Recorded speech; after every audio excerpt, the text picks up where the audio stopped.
네, 오늘은 모든 것이 합력하여 선을 이루는 삶이라는 제목으로 하나님의 말씀 증거하도록 하겠습니다. 자, 지금은 30대고 이제 30대 중반을 넘어서서 이제 어느새 40대를 향해서 달려가고 있는데 어머니가 저 볼 때마다 그 조그맣던 애가 벌써 이렇게 자랐어 싶은데 저도 이제 10대, 20대 때가 있었잖아요. 지금도 아직 많은 면에서 미숙하긴 하지만 10대, 20대 때 제일 답답한 것 중에 하나가 뭐였냐 생각해보면 모든 어른들이 다 그런 건 아니지만 좀 뭔가 생각이 있고 성숙한 어른들이 바로바로 반응하지 않는 거예요. 무슨 일이 있다거나 어떤 말을 들으면 저는 젊으니까 바로 어떻게 해야죠? 무슨 조치를 취해야 되는 거 아닙니까? 아니면 어떤 말 들으면 맞받아치는 말을 하거나 그렇게 했는데 어른들은 잘 안 그러는 거예요. 저만 그런 게 아닙니다. 젊은 사람들 흔히 그런 성향이 있어요. 바로바로 해야 되는 거예요. 혈기가 넘쳐서 그런 것도 있고 또 정인감이 넘쳐서 그런 것도 있고 하여튼 뭘 하더라도 바로바로 반응을 해야지 속이 시원한 겁니다. 안 그러면 답답해서 숨이 막혀요. 저걸 왜 가만히 두고 보고 있어? 왜 가만히 참아요? 왜 가만히 기다리고 있어요? 근데 제가 어른들을 보니까 너무 답답하더라고요. 저분들이 이상한 분이 아닌데 평소에는 정상인데 왜 저러실까? 심지어 이렇게 말씀하시는 거예요. 너무 성급하게 판단하지 말고 잠깐 좀 기다려봐. 며칠이든 몇 주든 몇 달이든 혹은 몇 년이라도 한번 좀 기다려봐. 넌 기다려봐야 돼. 왜 기다릴 줄 모르니? 심지어 내 마음에 너무나 안 드는 사람, 나랑 너무 안 맞는 사람, 기분 나쁜 사람인 수도 너무 성급하게 성급고 그 사람 쳐내지 말고 일단은 진득하게 지켜보라는 거예요. 어떻게 될지 모른다. 너무 답답하더라고요. 그때는 몰랐죠. 그냥 저분이 왜 이랬을까? 그럴 줄 몰랐는데 비겁하게만 보이고 답답하게만 했는데 알고 보니까 그게 인생의 지혜였다는 겁니다. 소위 세옹지마라는 말로 표현되지 않습니까? 어른들 다 아시죠? 어떤 국경 지역에 한 노인이 아들과 함께 살고 있었어요. 어느 날 기르던 말이 도망가 버립니다. 중요한 재산이 사라졌잖아요. 이웃들이 와서 위로를 하죠. 노인이 덤덤하게 말하는 거예요. 이게 또 복이 될지 어떻게 알겠습니까? 얼마 뒤에 도망갔던 말이 다시 돌아옵니다. 혼자 돌아가는 게 아니고 다른 말들을 데리고 와요. 재산이 늘어났죠. 이웃들이 축하해 줍니다. 아, 어르신 축하합니다. 근데 이 어르신이 또 노인이 덤덤하게 말하는 거예요. 이게 또 뭐 재앙이 될지도 모를 일이죠. 얼마 뒤에 노인의 아들이 그 야생마들을 길들인다고 타다가 떨어져서 크게 다쳐요. 절름발이가 돼요. 제대로 걷지를 못하는 거예요. 이웃들이 와서 위로했겠죠. 어르신, 하나뿐인 아들이 저렇게 다쳐서 어떡합니까? 근데 노인이 아들 듣는 자리인지 모르겠지만 덤덤하게 말하는 거예요. 이게 또 복이 될지 어떻게 알겠습니까? 얼마 뒤에 전쟁이 벌어져서 마을에 있는 대부분의 남자들이 끌려갑니다. 전쟁이 끝나면 어떻게 됐을까요? 많은 사람들이 죽거나 혹은 크게 다쳐서 돌아오게 됩니다. 근데 노인의 아들은 어때요? 애초에 다리를 다쳐서 제대로 쓸 수가 없으니까 제대로 걷지도 못하니까 필요가 없잖아요. 전쟁터에 끌려가지 않는 거예요. 그 마을에서 유일하게 무사한 젊은 사람이 되었다고 합니다. 굉장히 유명한 고사죠. 세옹지마. 인생의 화와 복은 알 수가 없으니까 매사에 눈앞의 일에 일희일비하지 말라는 거예요. 눈앞의 일에 마음을 뺏기지 말라는 겁니다. 세상에 가장 지혜로운 말 중에 하나인 거죠. 그러고 보면 우리 인생이 그렇지 않습니까? 뭐 37밖에 안 사는 사람이 인생을 노라는 게 좀 우습긴 하지만 인생의 어떤 고비를 넘겼다고 해서 모든 게 다 끝나는 게 아니죠. 중학교 때, 고등학교 때 이제 수능 앞두고 계신 어떤 자매님들, 형제님들 계신데 시험 합격해서 대학 간다고 해서 다 끝난 거 아닙니다. 대학 가도 과제와 시험이 기다리고 있습니다. 축하해요. 좋은 직장에 취직한다고 해서 다 끝난 것도 아니죠. 어때요? 대학 간 후에 부모님 품을 떠나서 자취한다거나 기숙사에 살고 얼마나 많은 청년들이 방탕하게 살아갑니까? 저도 20살 생각해보면 부산에 살다가 서울 와서 혼자 살다 보니까 스케줄 관리가 안 되는 거예요. 일단 제가 부산에 살 때 20년 동안 맨날 부모님 잔소리 들으면서 아침에 겨우겨우 일어났거든요. 막 자다가 치훈아 안 일어나라 해야 이제 겨우 일어나서 그냥 눈도 못 뜨면서 막 부스스 아침 먹고 학교. 그런 사람이 어떻게 갑자기 성실하게 살 수가 있겠어요? 누가 저를 깨워주겠습니까? 오전 수업이 줄줄이 펑크가 나는 거예요. 누군가의 간섭이 없이 순전히 내가 책임지고 관리하게 되는 시간이다. 그거 처음 경험하다 보니까 과제도 그렇고 수업도 그렇고 뭐 하나 제대로 하는 게 없는 거예요. 좀 더 자자, 좀 더 눕자. 네, 너무나 달콤한 잠이에요. 그렇게 살다가 제가 큰일 날 뻔한 적이 몇 번 있거든요. 저만 그런 거 아니죠. 그렇게 사는 사람들이 상당히 많이 있습니다. 그뿐만이 아니죠. 성인이 된 후에 수많은 젊은이들이 어때요? 청년들이 믿음을 떠나고 교회를 떠나버린다고 하지 않습니까? 기껏 좋은 대학 가서 좋은 거 배우고 공부만 했더니 어디서 이상한 거 배워와가지고 하나님을 부정하고 교회를 비판하면서 냉소적으로 변하는 그런 청년들이 많다고 하는 거예요. 죽도록 부모님 기도하고 애써서 잘 가르쳐서 지원해서 학교 보내놨더니 거기서 배운 이상한 문화와 지식의 영향으로 이상한 사람이 되어버리는 거예요.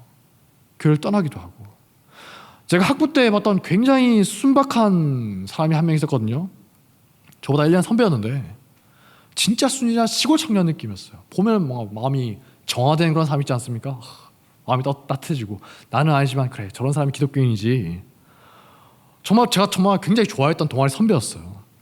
근데 제가 군대 다녀오니까 그 형은 공인 깠는데 군대 다녀오니까 이상하게 변해 있는 거예요. 일단 눈빛이 이상해요. 저 사람 안 저랬는데 왜 저럴까? 저를 좀 피하는 거예요. 예전에 만났을 때 굉장히 화기애애하게 대화를 했는데 대화를 해도 뭔가 느낌이 이상한 거예요. 그래서 좀 물어보니까 저 형 왜 저래? 물어봤더니 사람들이 냉소적으로 웃으면서 그러는 거예요. 저 사람 밤의 황제야. 클럽 문화에 젖어가지고 굉장히 방탕하게 사는 사람으로 소문이 쫙 퍼져 있는 거예요. 대체 2년 동안 그 순박했던 교회 청년에게 무슨 일이 있었기에 신촌과 홍대 문화가 그 청년을 완전히 망쳐버렸던 겁니다. 심지어 직장생활 때문에 신앙생활 제대로 못한 경우도 있죠. 좋은 직장일수록 어때요? 바쁘지 않습니까? 제가 아는 어떤 분은 말하는 거 들어보면 그분 능력 있는 분입니다. 근데 이렇게 말해요. 삼성은 보내줘도 자기는 절대 안 간다는 거예요. 왜냐? 월급을 엄청 많이 주는 만큼 그 이상으로 뽑아내기 위해서 굴릴 거라는 걸 잘 알기 때문에 자기는 절대 안 간다는 거예요. 야근에 과다한 업무에 주일날에는 피곤해서 잠자기 바쁠 거라는 거예요.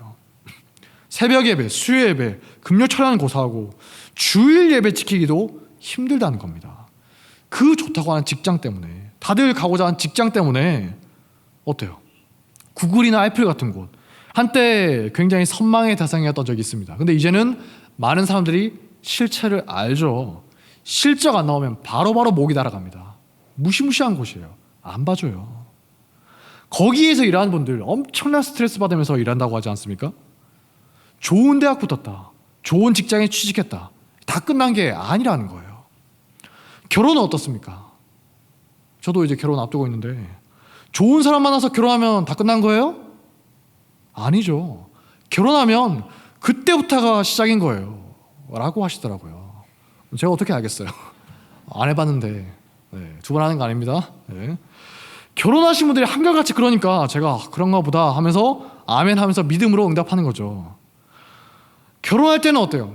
다 이루었다. 드디어 결혼 끝났구나 하면서 어렸을 때 봤던 동화 결말처럼 그 후로 남자와 여자는 행복하게 오래도록 잘 살았답니다. 이럴 줄 알았는데 아니라는 거예요. 동심 파괴가 있는 거죠. 고난의 연속인 현실이 기다리고 있는 겁니다. 근데 연애할 때는 어때요? 많은 분들이 자기는 예외래요. 우리는 아니에요. 자기들은 문제 없을 거래요. 그럴 리가. 그런 분들이 정말 대판 싸우더라고요. 그런데 저는 진짜 문제 없을 것 같더라고요. 하지만 아니겠죠. 네. 분명히 많은 어려움이 있을 겁니다. 네. 제가 마음에 대비를 하고 있어요. 좋은 일이 있다 하더라도 얼마든지 안 좋은 일이 생길 수가 있고 또 그 좋은 일 때문에 화를 당할 수도 재앙이 올 수도 있다는 거죠. 반면에 안 좋은 일이 있다 하더라도 어때요? 언제든지 상황이 역전될 수가 있습니다. 인생사 세옹지마라는 겁니다. 그런데 세옹지마라는 이 세상의 지혜 수준에만 머물러 있으면 어때요? 솔직히 어때요? 매일매일 불안하지 않겠어요? 저는 그럴 것 같더라고요. 아무리 좋은 일이 있어도 덤덤하고 나쁜 일이 있어도 덤덤하고 또 좋은 일이 와도 덤덤하고 무슨 인생이에요? 기계 같은 이상한 인생이죠. 그렇게 덤덤하게 말한다고 해서 마음속까지 진짜 덤덤해지는 건 아니죠. 매일매일 불안하게 살 수밖에 없다는 거예요. 좋은 일이 있어도 온전하게 기뻐할 수가 없어요. 남들 다 기뻐하는데 나 혼자서 언제 나쁜 일이 올지 몰라. 혹은 언제 어떻게 될지 모르니까 어떻습니까? 아예 속세를 초탈해버리는 거예요.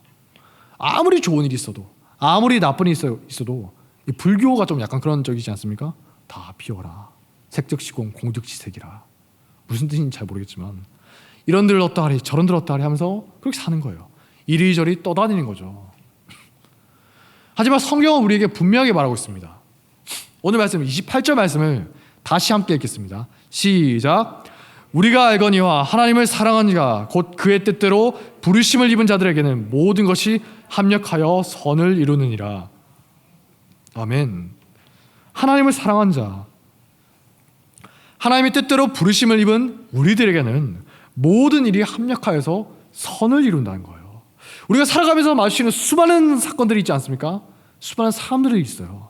좋은 일도 있지만 잊고 싶은 기억도 있죠. 막 자다가 내가 왜 그랬을까? 막 이불 킥하면 이불 뻥뻥 차면서 그런 일도 있을 거예요. 흑역사라고 하지 않습니까? 하지만 흑역사도 역사라고 지워버리고 부정할 것이 아니라 그것들이 지금의 나를 이루고 미래의 나를 이루어가는 것이다. 그것들 또한 결국 나를 위한 것이고 선을 이루는데 합력하게 된다는 겁니다.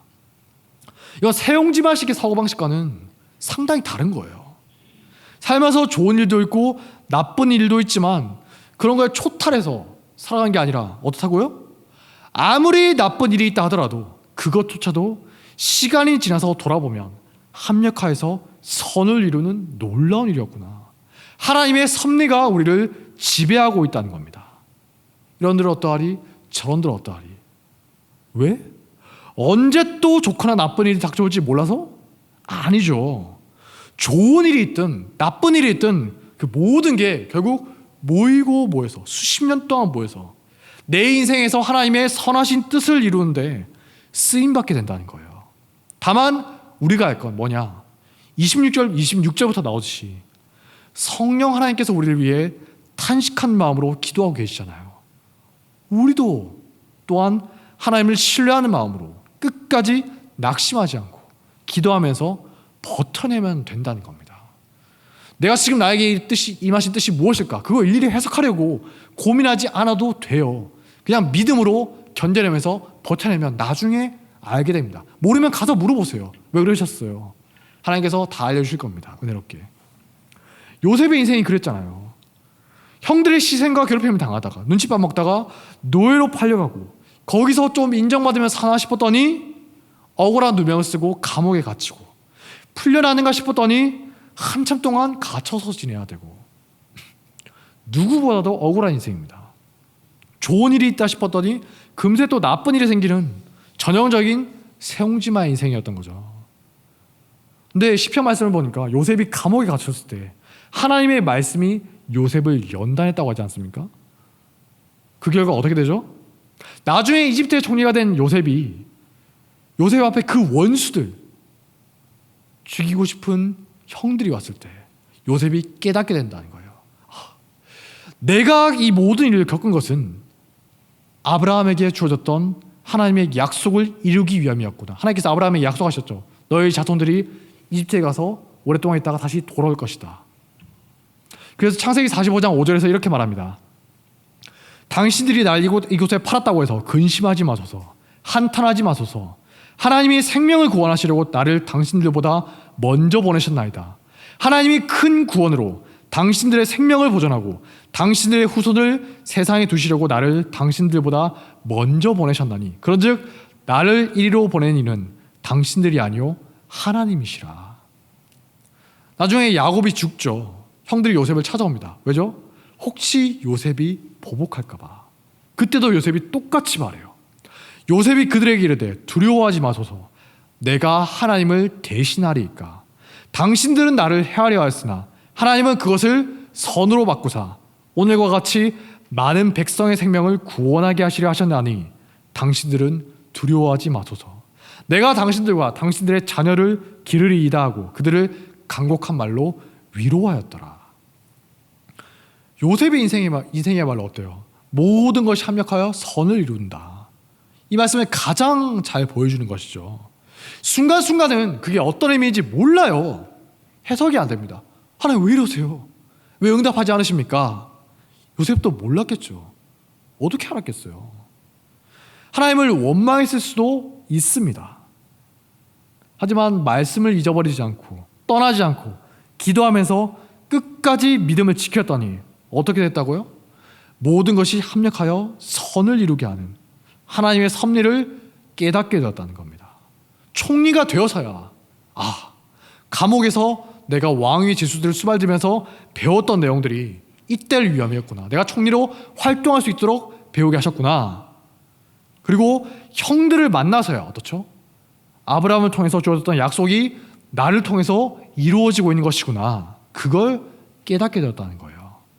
원수들의 괴롭힘조차도, 원수들이 나에게 행하는 악조차도 하나님이 선을 이루는데 사용하셨다는 겁니다. 저도 생각해보면 비슷한 경험들이 있더라고요. 물론 제가 요셉 같은 사람은 아닙니다. 절대 그런 사람 아니니까 오해하실 필요 없습니다. 네. 그냥 제가 이 말씀을 좀 부족하나마 삶으로 체험해간 그런 것들이 깨달은 그런 경험들이 있구나 하면서 들어주셨으면 좋겠어요.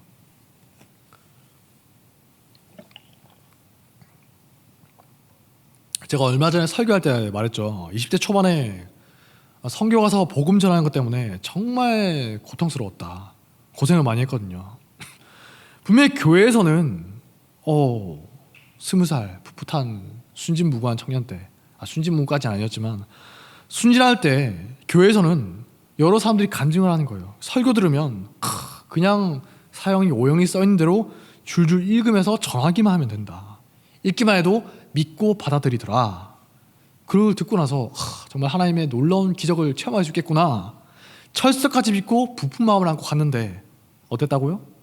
온갖 수치와 능력과 좌절과 일단 잘 안 들어주는 건 고사하고 그건 그럴 수 있어요. 근데 이상하게 여러분 중에 그런 분이 있는지 모르겠는데 누가 질문을 자꾸 하는 거예요. 그럼 제가 대답할 수가 없는 거예요. 저만 그런지 모르겠는데 이상하게도 저는 질문하는 사람들 자주 만나는 겁니다. 그것도 공격적으로 비꼬면서 공격적으로 그게 뭐야 하면서 대답해봐. 아니 그냥 전화한 대로 머릿속 왔는데 좀 예의가 있지. 전화한 대로 그냥 고지고대로 가만히 듣다가 영적 기도 해주는 척이라도 하면 얼마나 좋아요. 저도 가서 이렇게 했어요. 간증하잖아요. 근데 어린아이도 그렇고 나이 든 노인 어르신들도 그렇고 자꾸만 저를 힘들게 하는 거예요. 이건 왜 그런데요? 이건 왜 그래요? 그건 왜 그래요? 아니잖아. 그렇게 자꾸만 힘들게 질문하는 사람도 있는데 제가 생각해도 제가 아는 게 없는 거예요. 그때가 20살 신학교 학부 1학년이었는데 솔직히 뭘 알겠어요. 걔가. 여러분 신학생 너무 신뢰하시면 안 됩니다. 솔직히 아는 거 별로 없어요. 너무 많은 질문을 해버리시면 그분들을 괴롭히는 겁니다. 게다가 제가 다녔던 학부, 대학교 학부 이상하게 가르치는 곳이라고 했죠. 복음에 대한 질문을 들어도 제가 대답을 할 게 없는 거예요. 왜냐? 학교에서 배울 때는 이래요. 기독교 밖에도 구원의 길이 있다. 다른 종교 믿어도 구원받을 수 있다는 거예요. 예수를 믿어야만 구원받을 수 있다는 것은 배타적이고 독선적이고 잘못된 생각이다. 시대에 뒤떨어진 고리타분한 사고방식이다. 사실 너희가 읽는 성경은, 교회에서 막 하나님의 말씀으로 배웠던 성경은 뭐냐? 실체는 뭐냐? 후대의 각 사람들이 창작해서 지어낸 것이고, 그러니까 창세기 있었던 그 내용들 한참 뒤에 사람들이 상상해서 지어낸 거다. 창작해서 지어내고 짜깁기 한 책일 뿐이다. 그러니까 역사적인 가치는 거의 없는 문학 작품일 뿐이다. 야, 어떻게 죽은 사람이 다시 살아나냐? 이런 식으로 계속 가르치니까 그걸 어떻게 말해요? 전도할 때. 그런 거 들으면 바보가 아닌 이상 절대 안 믿잖아요. 시간이 지나면 지날수록 제가 막 의욕이 팍팍 떨어지는 거예요. 1학년 1학기 때 방학 때 국내 선교하고 해외 선교하고 또 이제 반년쯤 지난 다음에 마음이 좀 회복되고 망각해서 다시 또 국내 선교하고 해외 선교하고 1학년 1학기 때 학교에서 뭐 배우고 1학년 2학기 때 뭐 배우고 배우면 배울수록 의욕이 떨어지는 거예요. 복음을 못 전하겠어요. 내 스스로 생각할 때도 내가 지금 전하려고 하는 거 이걸 제대로 내가 믿고 있는 건가? 이게 무슨 의미인지 내가 알고는 있는 건가? 의문이 드는 거예요. 사실상 내가 아는 건 아무것도 없구나. 미치겠더라고요. 학교에서 배운 거는 하나도 써먹을 수가 없고 말하면 이단되니까 100% 이단됩니다. 학교에서 배운 대로 말하면 누가 믿으려고 하다가도 그 말 듣고 안 믿게 되는 거예요. 그렇다고 내가 뭔가를 말하려고 하니까 질문에 답을 하려고 하니까 제대로 아는 건 없고 나 스스로도 잘 안 믿어지는 것 같고 뭐가 뭔지도 모르겠고 이게 무슨 뜻이야? 왜 이래? 왜 이렇게 해야 돼? 혼란스럽더라고요. 물론 여러분 오해하시면 안 됩니다. 시험에 드시면 안 돼요. 잘 모르는 상태에서 전해도 하나님이 은혜로 도와주십니다. 아멘 하셔야 돼요. 아멘. 네, 걱정 마세요. 여러분 고전 선교 가서 경험하셨죠. 복음이란 게 사람의 말과 지혜로 전하는 게 아니라 성령 하나님의 도우심으로 전하는 것이다. 성경에 분명히 나와 있는 약속의 말씀입니다. 내가 아는 게 거의 없어도 그 사람을 통해서 여러분들을 통해서 믿음이 흘러가게 하시는 분이 하나님이에요. 걱정하지 마세요. 저 같은 사람의 말 듣고 시험 드실 필요 전혀 없습니다. 저처럼 복잡한 생각을 하거나 골치 아픈 그런 상황에 처하는 경우 거의 없어요. 저 들은 게 없습니다. 그냥 저는 그랬다는 거예요. 왜 그런지 모르겠는데 뭐 사역자로 부르려고 그러신 건지 모르겠는데 제 스스로도 뭐가 뭔지 잘 모르겠고 하필이면 학교에서 배운 내용들이 복음과 정반대고 오히려 복음을 부정하고 비판한 내용을 배우고 있고 여러분들은 그런 거 아니죠? 교회에서 혹시 복음을 부정한 내용 배우십니까? 아니죠. 그러니까 마음 편하게 전하시면 됩니다. 하나님이 도와주실 겁니다. 저와 같은 경험을 하시는 분이 있다. 전 찾아오세요. 저와 함께 상담하고 신학교에 입학하시면 됩니다. 네. 아무튼 제가 정말 고민이 많았어요. 한때는 솔직히 말해서 믿음을 버릴까? 교회를 떠나야 되는 게 아닌가? 진지하게 고민하기도 했어요. 만약에 학교에서 배우고 있는 내용이 맞으면 죽었다 깨도 기독교를 믿을 수가 없겠더라고요. 이거 완전 사기꾼들의 종교니까. 철저하게 조작되고 만들어진 인간의 그걸 믿으라고 하는 거니까. 이성과 양심이 있으면 믿을 수가 없는 거죠. 근데 그 사람들은 뭐 그럼에도 불구하고 믿는 게 믿음이다. 뭐 이런 식으로 정신 나간 소리를 하고 있는데 아닙니다. 이성과 양심이 있으면 그런 식으로는 절대 믿을 수가 없어요. 어딘가 하나가 마비되어야 믿을 수가 있습니다. 그리고 그렇게 배워놓고는 어때요? 교회 가서 하나의 말씀입니다. 믿으십시오. 설교하고 가르치는 거예요. 거기 나오는 목사들, 거기 나오는 전도사들이. 다행히 저는 사역을 안 해서 그걸 가르치지 않았는데 그것도 내가 도저히 못하겠더라고요.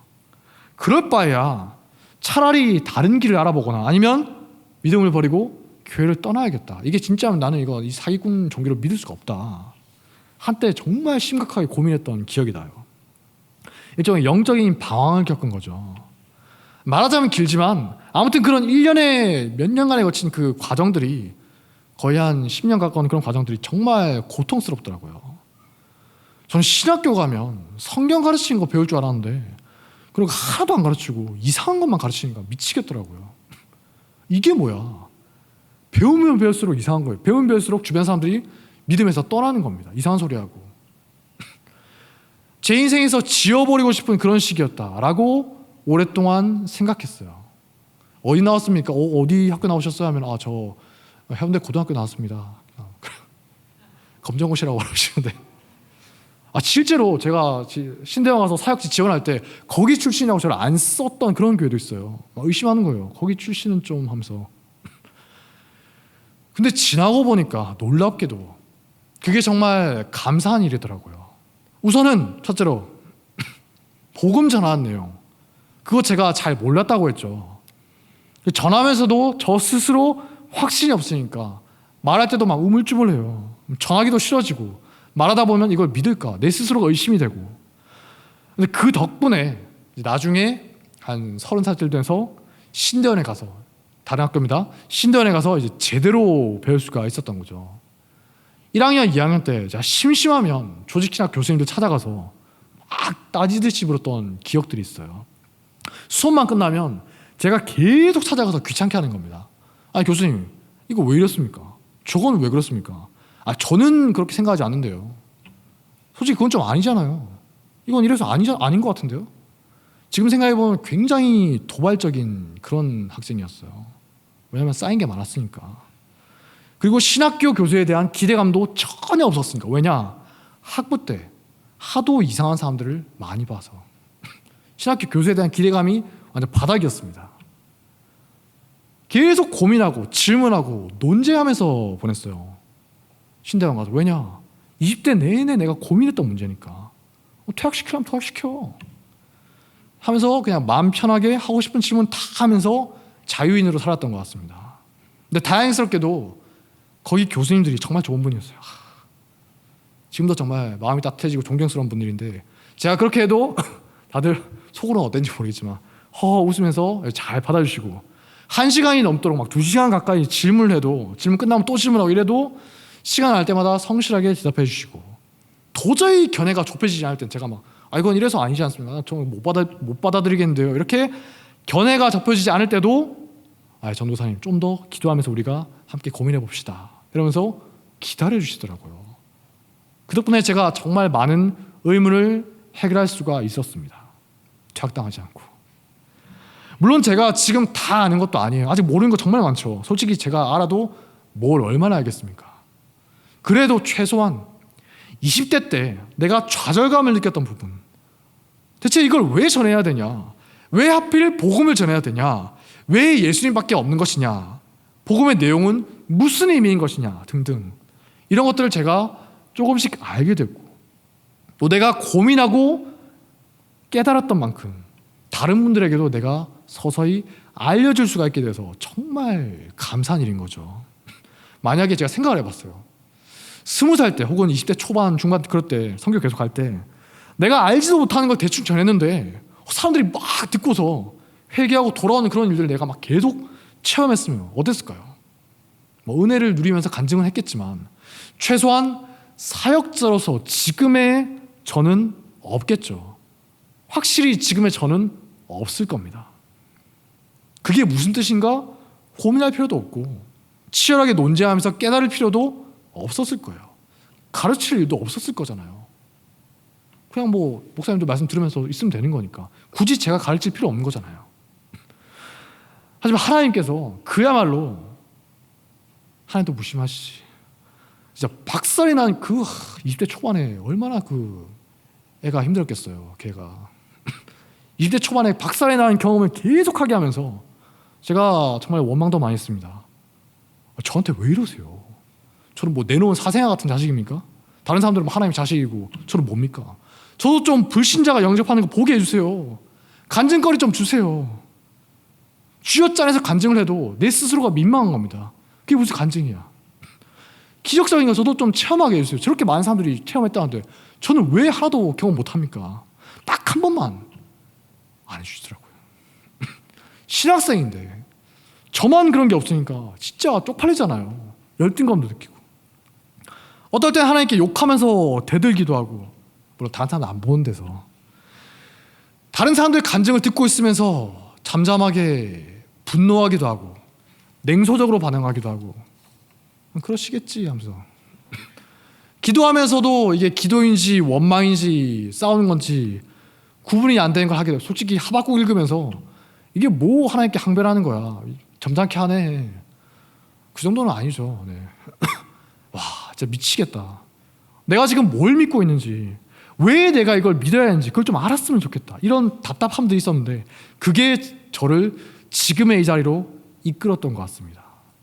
저번에 어떤 분이 복음 전할 때 정말 감사하게도 제 설교가 좀 도움이 되더라 이런 말씀을 하셔서 제가 듣고 눈물이 나더라고요. 물론 마음속으로만, 겉으로 안 하고 마음속으로만 눈물이 나더라고요. 그때 제가 확실하게 깨닫게 됐습니다.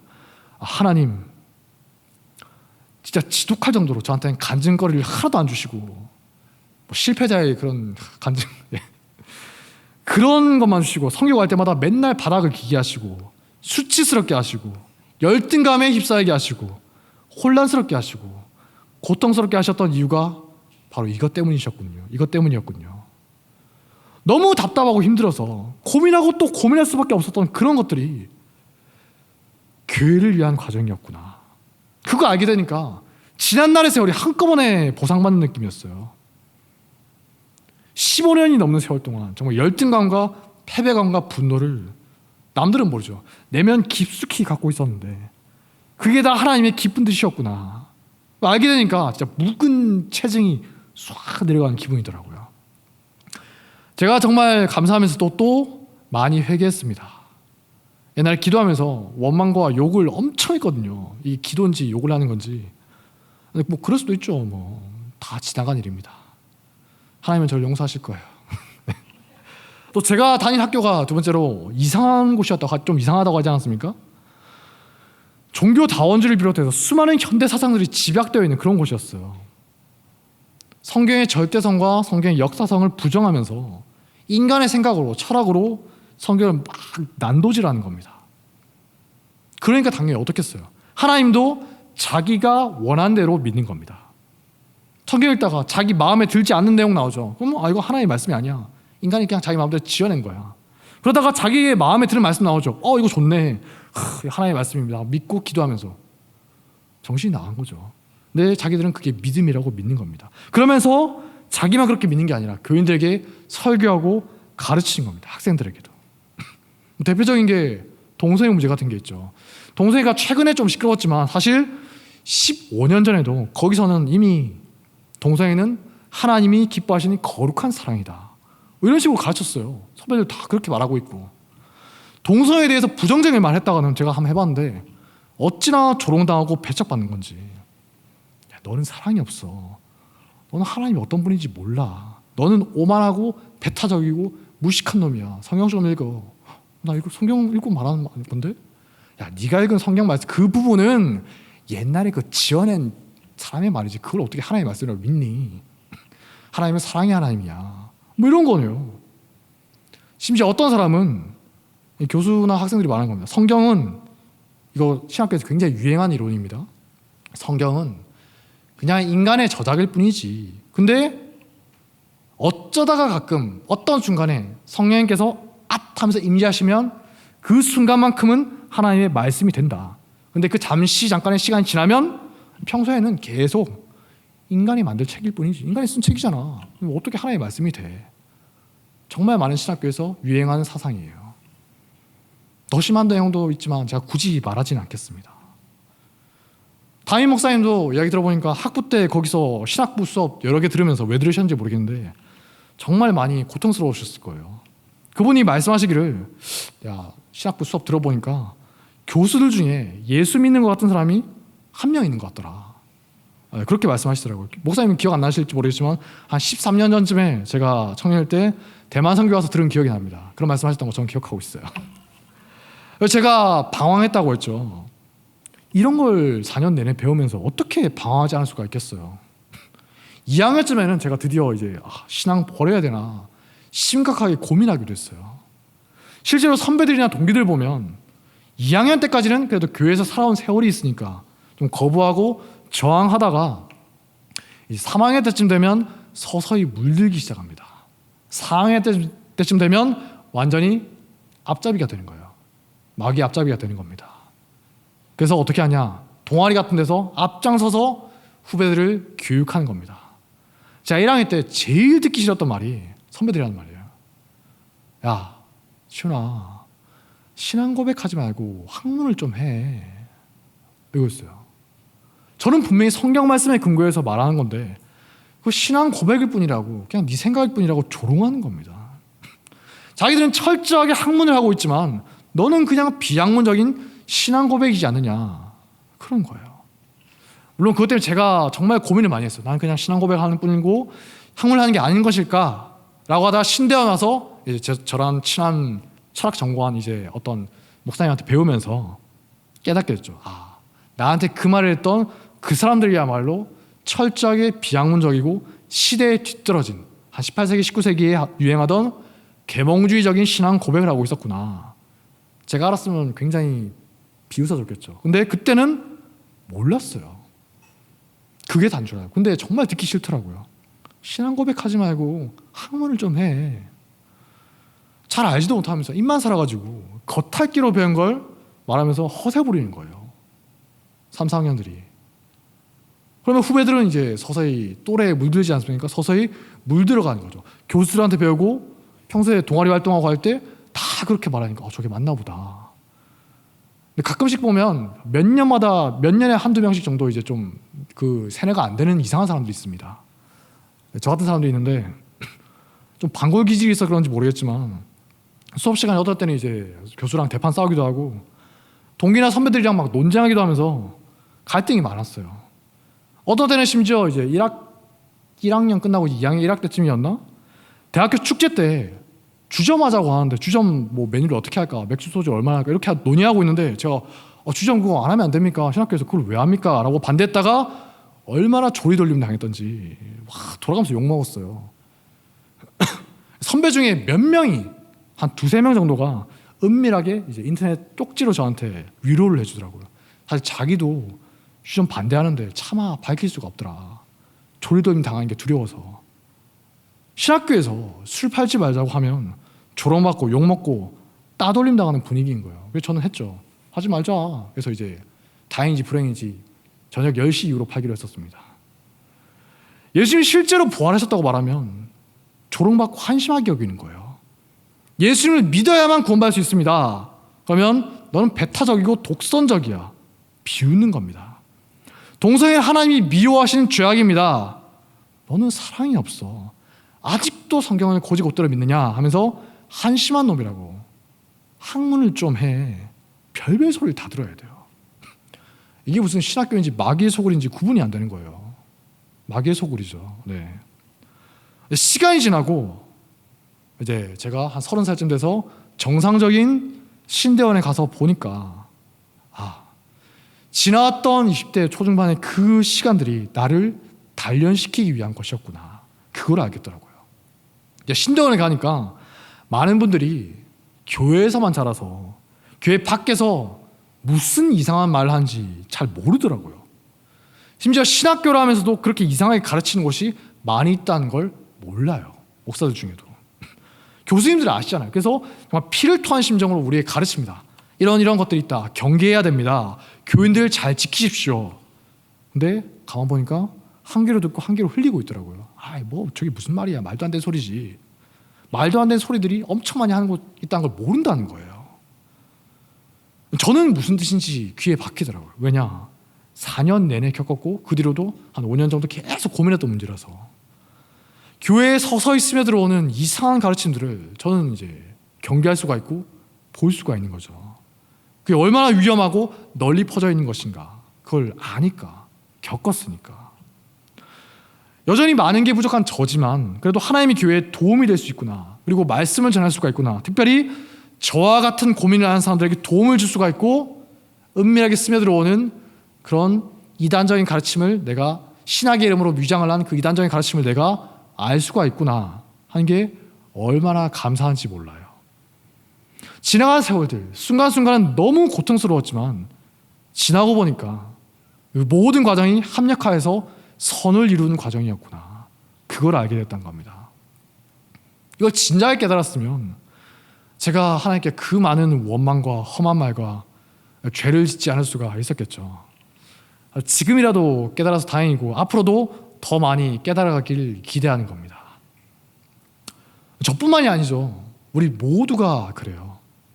하나님은 우리 인생의 어려운 순간들, 고통들, 잊고 싶은 경험들까지도 합력하여서 마침내 하나님의 선하신 뜻을 이루게 하실 겁니다.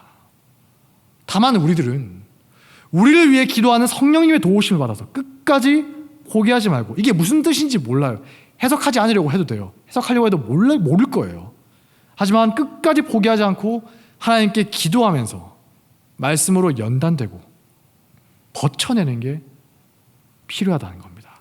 그리고 그 고난의 끝에는 이전에는 상상도 못했던 깨달음과 기쁨과 행복이 기다리고 있을 거라는 것이죠. 우리가 믿는 하나님은 전능하신 분이며 선하신 분이십니다. 이 사실을 믿으시죠? 네. 모든 것이 합력하여 선을 이룬다. 이 사실을 굳게 믿는 믿음의 성도들이 되시기를 주님의 이름으로 축복합니다. 자리에서 일어나겠습니다. 믿음의 믿음을 더하여 찬양하겠습니다.